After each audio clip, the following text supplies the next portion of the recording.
The water cycle. The water cycle involves many steps, such as evaporation, transpiration, precipitation, condensation, clouds, accumulation, convection, and infiltration. The water cycle is important to us because it keeps the earth from overheating and flooding.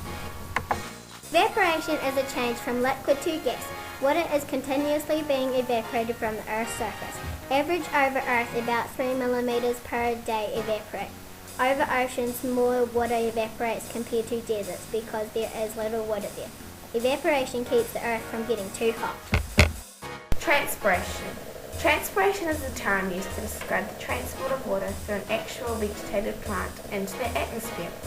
You release water vapor when you breathe, so do plants, although the term transpire is more appropriate than breathe. Water also evaporates from soil.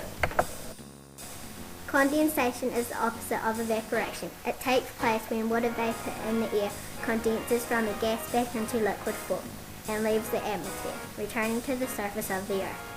When water vapor in the air gets cold and changes back into liquid, forming clouds.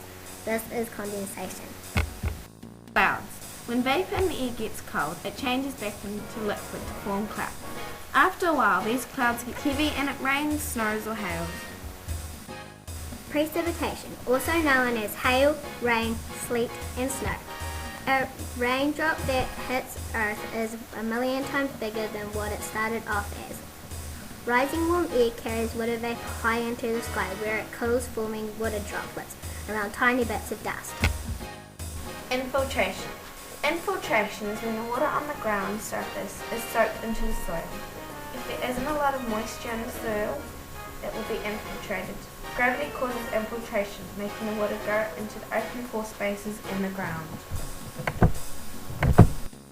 Accumulation is when the rainwater runs into large bodies of water such as lakes, seas, and oceans. And puddles. Why the water cycle is important to us. The water cycle is important to us because without water we would die of dehydration. Without the water cycle, the earth would flood and overheat, which is not good. This photo story was proudly made by Hannah Miller And Katie.